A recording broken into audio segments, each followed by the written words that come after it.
We have believed that we are separate individuals with our own private thoughts and feelings that we can keep to ourselves. Even though we have known that there are telepathic individuals who can read our minds and emotions. Now, we are finding out that there is technology that can do the same thing. And in some cases, even influence and direct us to do things, even things that we would never want to do on our own. This implies that our consciousness is not localized and that we live in a field of consciousness, within which we are each a focus of attention with a unique identity,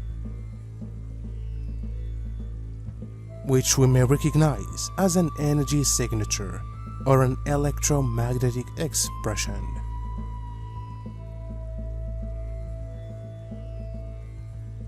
The simplest form of unfinished business can be as innocent as a person being attached so strongly to their home that they cannot leave it behind and pass over.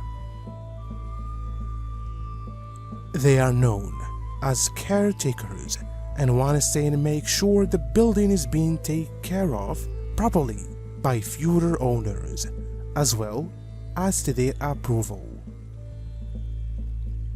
At the other end of the scale, unfinished business can take the form of dark energy when a person's death is extremely violent and unexpected.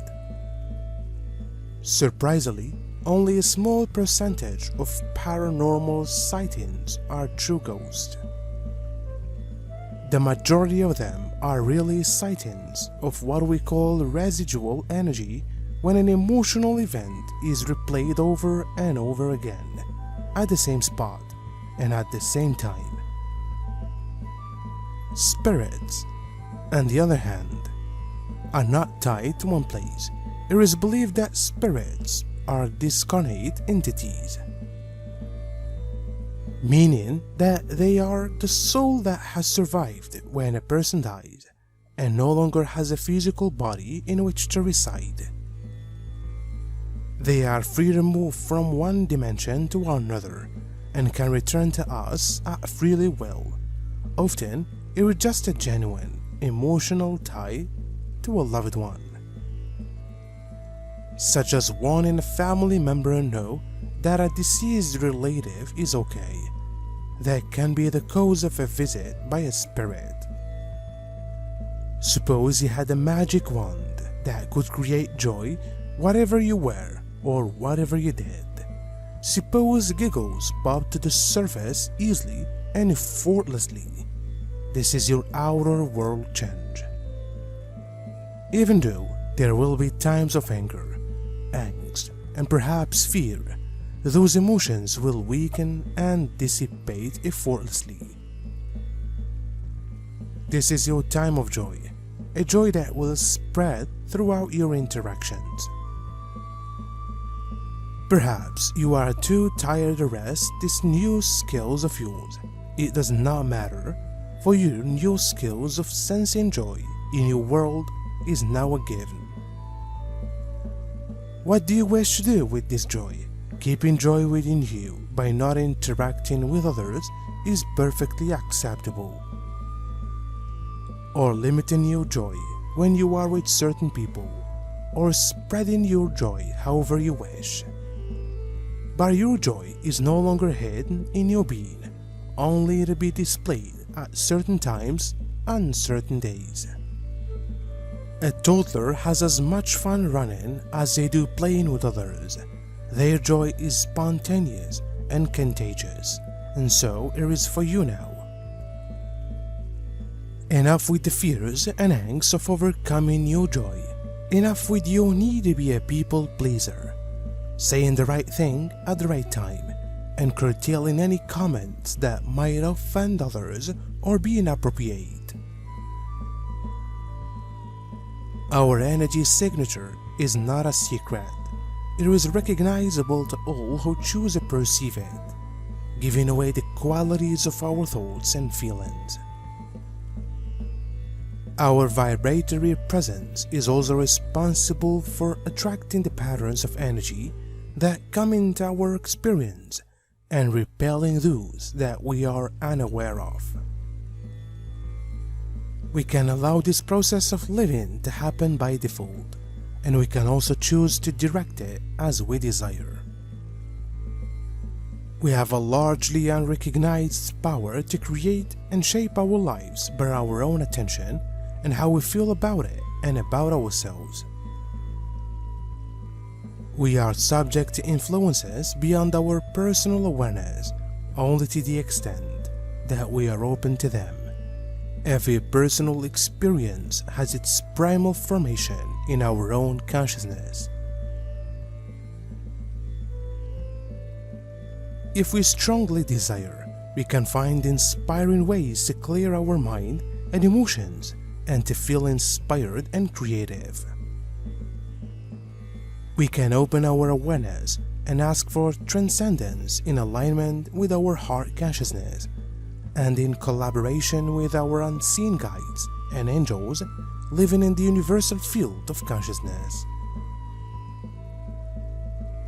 The only blocks within our consciousness awareness are self-imposed and can be self-transcended. We are being invited to realize our essence as we experience ourselves as our unique, eternal, and unlimited presence of awareness within the consciousness that creates everything. Earth life has always been meant to be joyful. The beauty of the earth was not created for sadness and fear. Yet, you and all beings who've ever been of the earth wondered if it is possible to be fearful, sad, and angry in such a beautiful place. That concept has been tested and found to be lacking, so you are returning to the joy you are most familiar with in other dimensions and frequencies. Joy is your new inner and outer world. Laughter is the result. So, what does that mean for your interactions with loved ones or new acquaintances? That is your discovery, your mission, just as your mission was once to explore fear. So, even though fear remains part of your personal paint palette, it is greatly diminished, as joy was when you were of treaty. The spiritual plans of light, angelic beings in particular, have positioned themselves around the earth and on the earth in order to bring about change with you and shape the upheaval harmoniously as far as possible. Nothing is left to chance or to those forces that want to bring doom. In a joint act of love, heaven and earth move this star to a higher level of being. Those who cannot go or who do not want to come remain unaffected by all these events. This creates the impression for you who are unworldly ready for the transition that everything is staying the same or getting worse. Because the people who want to preserve and protect their world life in the matrix under all circumstances are still in the majority. Therefore, the illusion persists that change is no longer enough and that the unequal struggle between those who have held power and those who have not yet accepted their own power, we are talking about you, that this struggle in the sense of the cold light has already been decided. You are new, as is the world. Fear was yesterday's goal. Your new goal is to find joy in your world and your being, and so you will, so be it.